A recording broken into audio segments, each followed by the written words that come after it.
Welcome to Vietnam Insights. I'm Adam Correll. I'm Matthew Lowry. So today, Matt, you've compiled a list of some common market entry mistakes that investors face when entering Vietnam or any market really. So let's get into it. So I've got a list here. And my first question is, I want to look at the basic mistakes people make when doing the market entry. The initial errors from the very start when someone's entering the market. What would that be if I just want to do the high level, the first entry mistake? Yep, so it comes back to the first principle about working overseas and entering a new market. So the liabilities of being a foreigner. So imagine an S-curve where you go to a new market, you need to understand compliance, culture, processes, people, and the actual industry. And all this learning, because you're in a new culture, you already have liabilities facing that. And there's only so much you'll be able to understand, and a lot of it's got to do with learning. How long does that take you? It varies. So to learn the compliance and the regulation side, is that 3 months or is that a 1 year cycle? It depends how you learn. It depends on your processes. To analyze the market, are you doing an online review? Are you hiring a company? Are you in market going through this? It varies, yeah? But once you understand it to a certain level, then you can start competing. Then you can start reducing the liabilities. So the issue is people don't appreciate that there is that curve. Yeah, that curve's there in any market in the world, but in Vietnam, I would say it's more difficult because there's so much things that are not transparent. So your whole plan needs to mitigate and reduce the risks with the liabilities of being a foreigner. A fair point.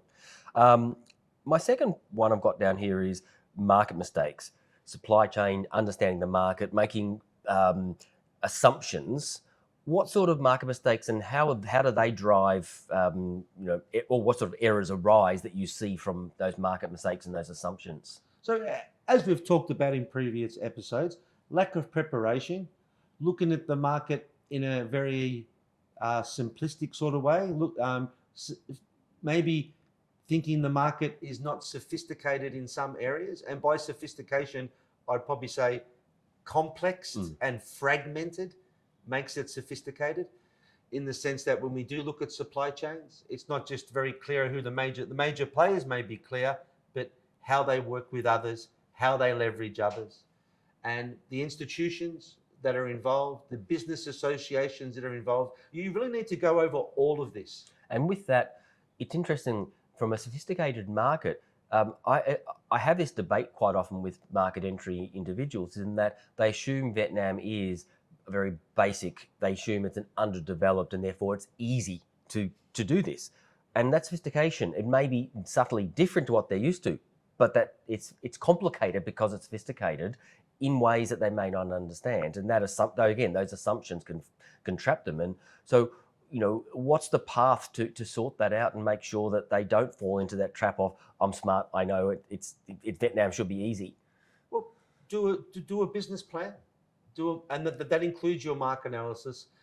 That includes a thorough review of the industry you're in, the business associations involved, the supply chains, and so forth. What is going to be involved? As an example, so online payments now. So there's at least 6 online payment providers, if you're in retail, that you're going to need to have contracts with just to do payments. 50% of your transactions in some sectors will be via a QR code. So just something as simple as that. And once again, I use the word sophisticated, but it's fragmented. So that's one part of setting up your payment system, which you may have just not taken seriously enough. And we can go through every part of the supply chain and just ram off other examples like that. Interesting. Okay.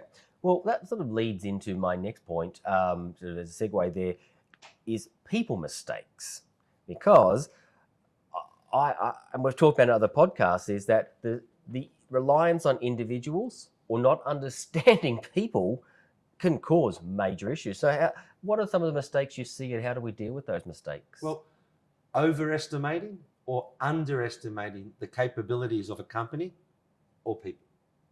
And in various scenarios, it could be one or the other. but the implications are huge. Yeah, so capabilities of people, capabilities of the company, what can they actually do?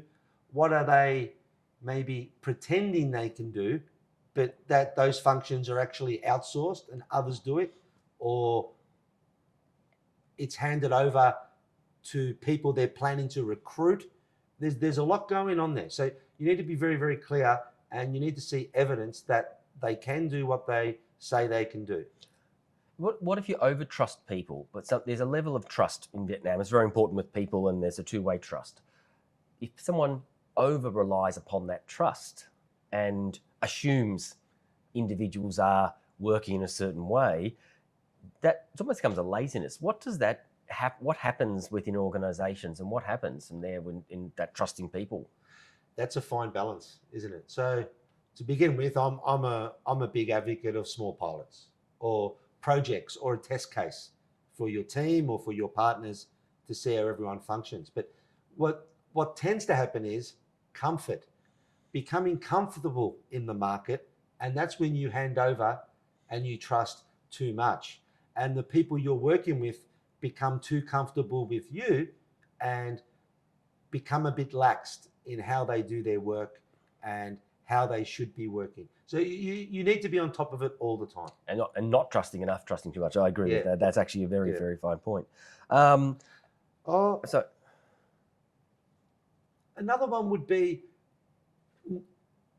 the people you're working with, and you yourself, because you're not familiar in the market and how the market works and how people work, or the company you're talking to maybe mightn't have an understanding on what the opportunities are externally in other markets. Identifying the value add opportunities. Okay. Yeah. And that comes from people. So you can look at a business, but there might be a lot of value add opportunities that you can bring or they can bring to you. But to understand that, you need to spend time with people. And that sort of ties into what I was going to add on to there is, when do you bring culture to your people? At what point does the culture, as the leader, become a critical part of the people that you're working with? Well, for me, it's from the very start.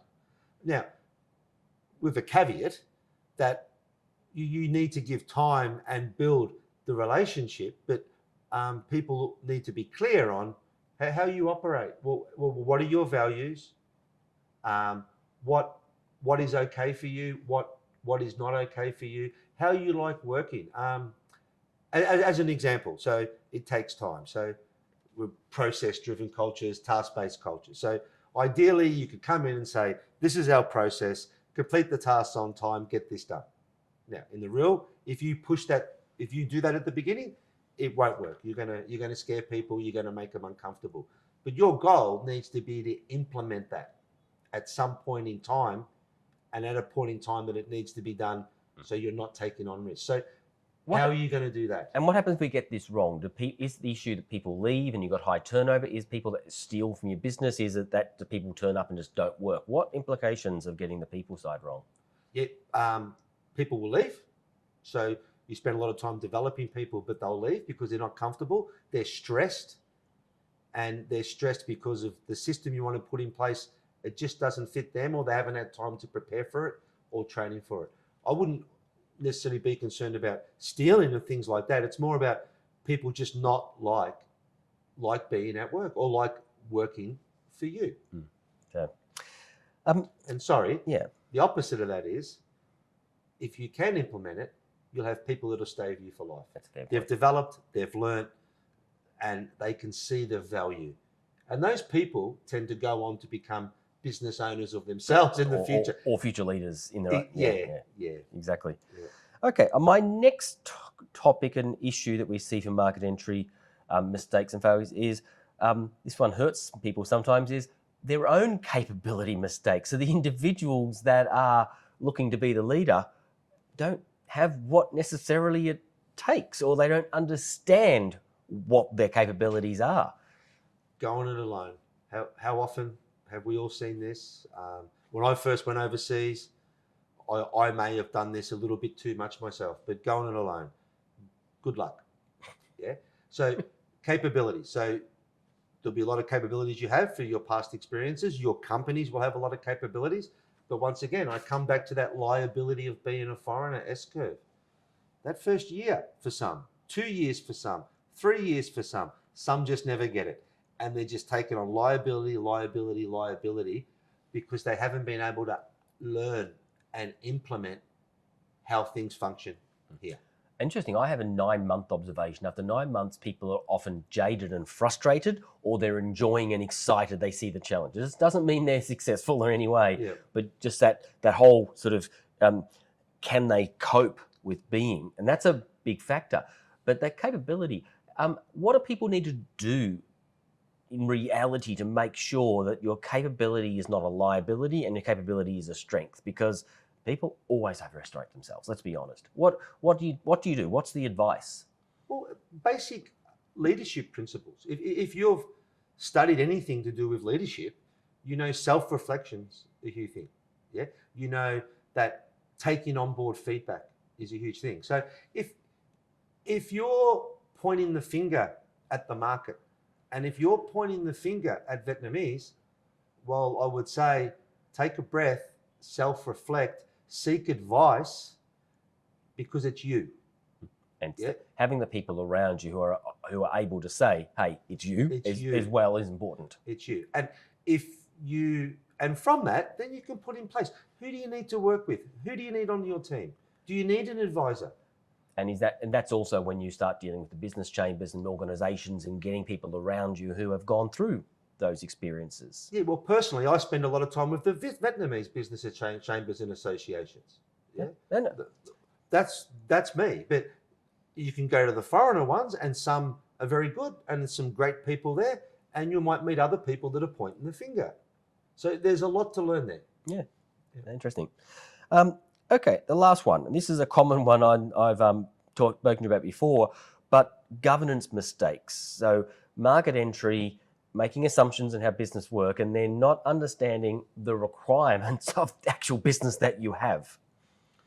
So I'll repeat this every second episode, yeah? So the compliance calendar as a foundation.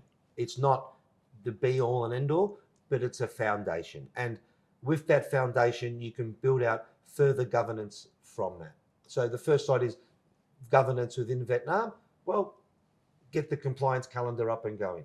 Now, externally, you've got your own governance systems that you need to bring in from overseas, best practice. So how are you going to do that? Does it involve training? Does it involve the cultural side? Is it a process, which we've talked about, how long will it take to implement that process? Just coming in and saying, let's do it this way now, might be a bit unrealistic. And what do you need to do so the staff can take that on board?